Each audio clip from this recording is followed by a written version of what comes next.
Bienvenue dans En cas de tracas, le podcast où l'on parle alimentation émotionnelle. Vous savez, c'est ce moment où après une journée stressante, vous ouvrez le placard et finissez un paquet de gâteaux. Alors pour mieux comprendre ce qui se passe, je vous propose d'explorer les liens complexes entre vos émotions, votre alimentation, votre corps et votre santé mentale. Dans ce podcast, vous découvrirez des récits touchants, des outils pratiques, des discussions enrichissantes pour vous aider à tisser une relation sereine avec la nourriture et avec vous-même. Votre alimentation est un langage. Apprenons à le décoder ensemble pour mieux vous comprendre. Et au fait, moi, c'est Julie Rojon, autrice du livre Libérez-vous de l'alimentation émotionnelle, thérapeute et formatrice. J'accompagne des personnes qui souhaitent transformer leur rapport à l'alimentation et forme des professionnels à intervenir sur ces thématiques. Maintenant, c'est parti, place à l'épisode. Il y a ce moment du matin, souvent négligé, où tout se joue.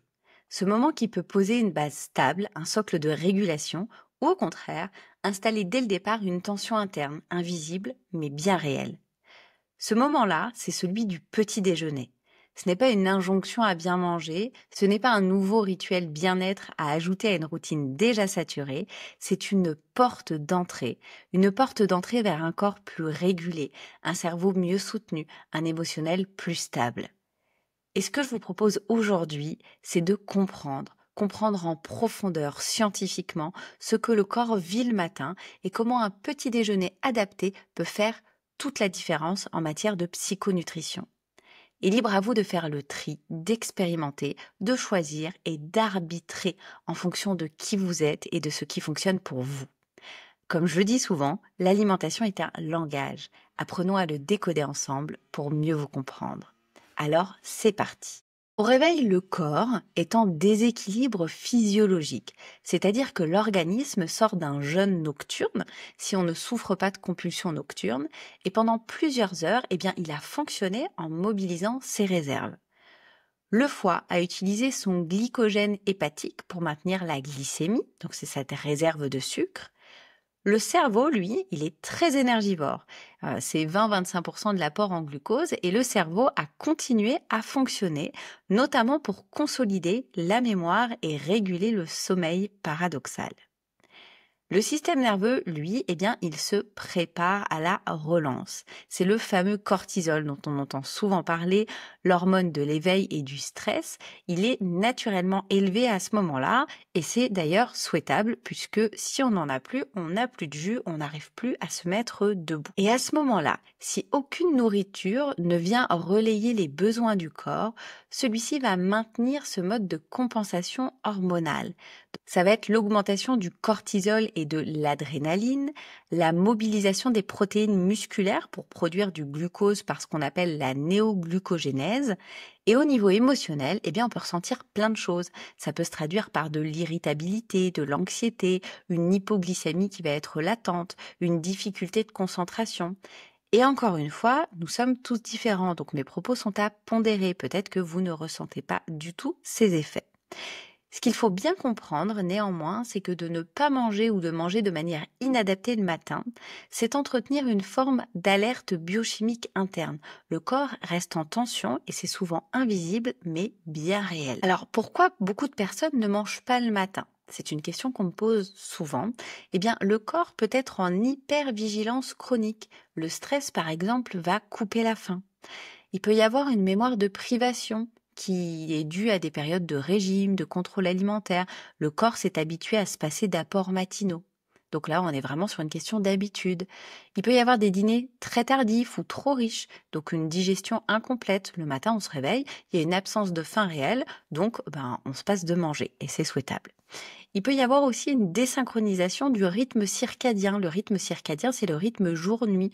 Donc un lever trop tôt, beaucoup de lumière bleue, un sommeil fragmenté.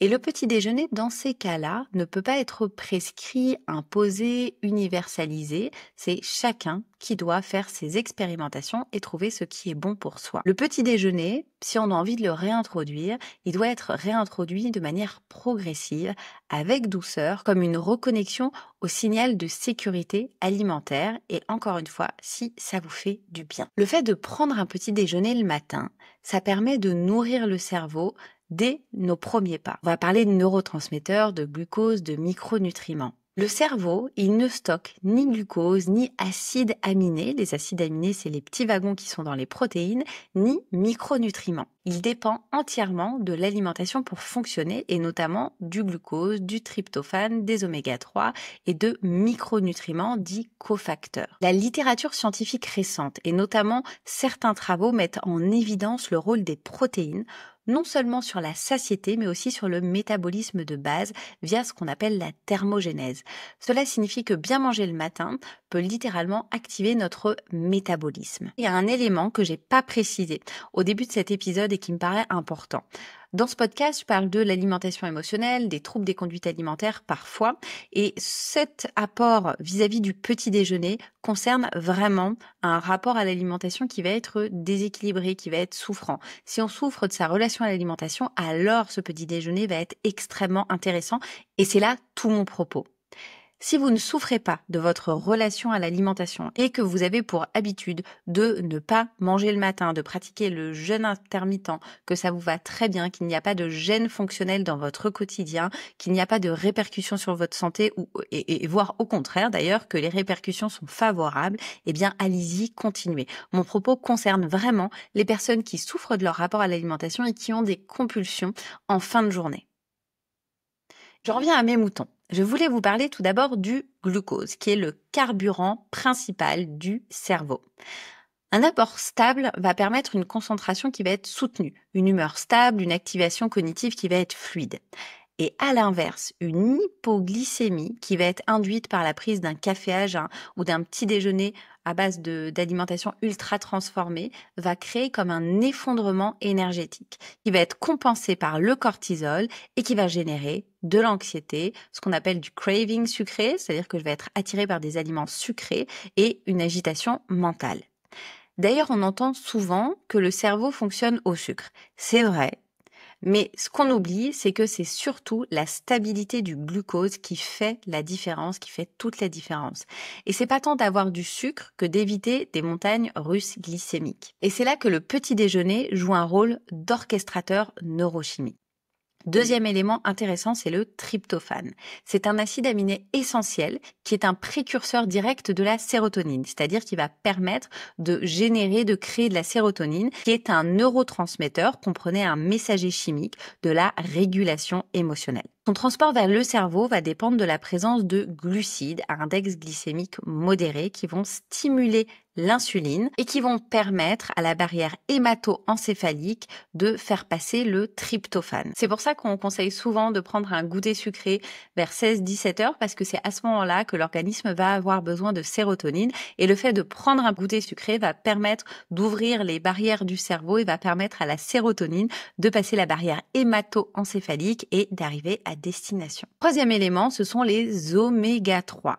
Les oméga 3, on en entend beaucoup parler et c'est bien normal puisqu'ils jouent un rôle anti-inflammatoire, neuroprotecteur et améliorent la plasticité synaptique. Les études récentes montrent un lien entre le déficit en oméga 3 et les troubles de l'humeur. Les sources via lesquelles on peut trouver de l'oméga 3 dans notre assiette, ce sont tous les petits poissons gras, maquereaux, sardines, harengs, anchois, ça peut être les œufs à partir du moment où le jaune reste coulant, qu'ils sont d'origine biologique, encore un plus si les poules ont été nourries avec des graines de lin, c'est ce qu'on appelle le label bleu blanc cœur. Ça peut être également des huiles végétales comme l'huile de colza, l'huile de lin, l'huile de cameline, l'huile de chanvre ou l'huile de noix.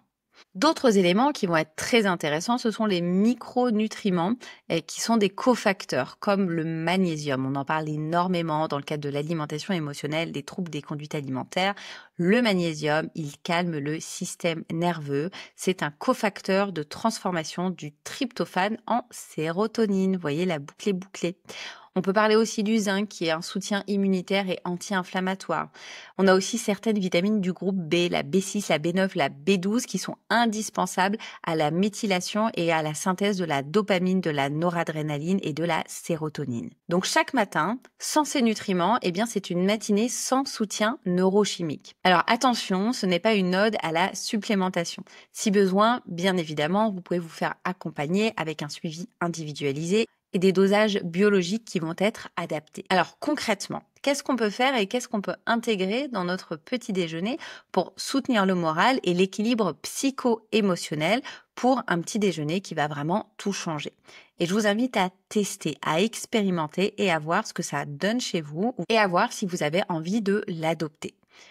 Déjà, on va viser 25 grammes de protéines. Alors, 25 grammes de protéines, c'est pas 25 grammes de poids d'aliments. Regardez bien sur les aliments. Je crois que les œufs de mémoire, c'est 6 à 7 grammes de protéines. Ça peut être du fromage blanc, des yaourts, du tofu, du houmous. Il y a énormément de sources de protéines qui existent. Si vous n'êtes pas végétarien, ça peut être du jambon, ça peut être du poisson. On va intégrer également du bon gras, des acides gras qui vont être vertueux et qui vont nourrir votre cerveau. Je pense à tous les oléagineux, à toutes les graines. Ça peut être sous forme aussi de purée, par exemple de la purée de noisettes, la purée d'amande, c'est très à la mode. Ça peut être une bonne source de gras. Et puis ensuite, on a ce qu'on appelle les glucides complexes. Je vous recommande du pain complet au levain, du pain au petit épeautre. Et le levain est extrêmement important pour votre santé intestinale. Surtout, orientez-vous vers des farines de qualité, des farines biologiques et un pain qui est 100% levain. Parfois, il y a des pains où il y a marqué la mention levain, mais il y a aussi de la levure. Donc, renseignez-vous bien là-dessus. Je crois que l'appellation, c'est levain naturel. Et un repère que je partage souvent avec les personnes que je reçois en consultation, c'est au petit déjeuner, demandez-vous, est-ce que j'ai un apport de protéines, de fibres et de bons gras? Eh bien, s'il en manque un, votre cerveau et votre intestin risquent de le réclamer plus tard sous forme de compulsion alimentaire, de pulsion alimentaire. Il faut savoir que l'intestin fabrique des neurotransmetteurs, donc des messagers chimiques, et va être source d'amplificateurs émotionnels. C'est ce qu'on appelle aujourd'hui l'axe intestin-cerveau et c'est une révolution en psychonutrition. Le tube digestif, via le système nerveux entérique, dialogue en permanence avec le cerveau central. Donc comprenez qu'il y a un dialogue permanent entre votre ventre et votre tête. 95% de la sérotonine, souvenez-vous ce messager chimique qui est le messager chimique du bien-être, du lâcher-prise, est produite dans l'intestin. Et un microbiote équilibré, eh bien, il régule l'humeur, il régule le stress et la qualité du sommeil. Une flore qui va être appauvrie, qui va être déséquilibrée, eh bien, elle va engendrer une baisse notamment de la production d'un neurotransmetteur qui s'appelle le GABA et aussi une baisse de notre fameuse sérotonine. Et derrière, qu'est-ce qui se passe? Effet domino, on peut voir apparaître de l'anxiété, de l'hypersensibilité et des compulsions alimentaires. Et le matin, une alimentation qui contient tout ce que j'ai explicité, eh bien, elle va soutenir votre flore intestinale. Et à l'inverse, un repas sucré, ultra transformé, qui va être stérile en fibres et en nutriments, eh bien, il va envoyer à votre corps un message de dérégulation.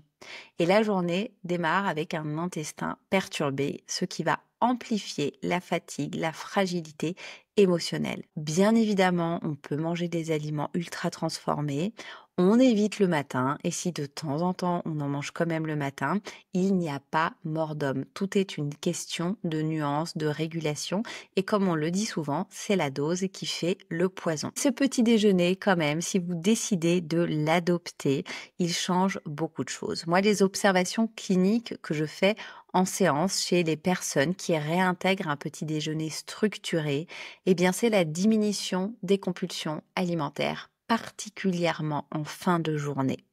La réduction des épisodes de grignotage émotionnel, de pulsion émotionnelle, de faim émotionnelle qui génèrent de la souffrance, une amélioration de l'humeur globale, une meilleure capacité de concentration tout au long de la journée, une stabilité énergétique et une meilleure régulation du stress. C'est pas rien, c'est une sacrée promesse. Je vous conseille vivement d'essayer ce petit déjeuner, un petit déjeuner qui vous va sur une semaine. Et un petit déjeuner avec des protéines, ce n'est pas nécessairement un petit déjeuner salé. Ça peut être aussi un petit déjeuner qui a des allures sucrées et qui va donner à votre organisme tout ce dont il a besoin pour démarrer la journée. Le petit déjeuner, ce n'est pas une obligation, je le redis ici, c'est un levier, c'est une aide. Un levier pour calmer le système nerveux, pour nourrir la chimie cérébrale, pour soutenir le microbiote et surtout pour apaiser l'émotionnel. Il ne s'agit pas d'ajouter une case de plus, il s'agit de reconstruire un lien de confiance avec votre corps. C'est peut-être finalement ça, la psychonutrition appliquée, ce sont des choix alimentaires qui stabilisent, qui nous soutiennent et qui nous sécurisent. Je vous remercie sincèrement pour votre écoute, pour votre soutien dans cette belle aventure et n'hésitez pas à me contacter, à m'envoyer un message pour me faire part de votre expérience. Je vous dis à très vite dans En cas de tracas. Et ne partez pas tout de suite, j'ai quelque chose d'important à vous demander.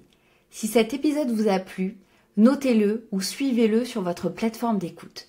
C'est rapide, c'est simple et moi, ça va m'aider à continuer de créer du contenu qui vous parle. Et n'oubliez pas de le partager à vos proches ou sur les réseaux sociaux pour le faire vivre. Merci d'avance pour votre contribution et à très vite dans En cas de tracas.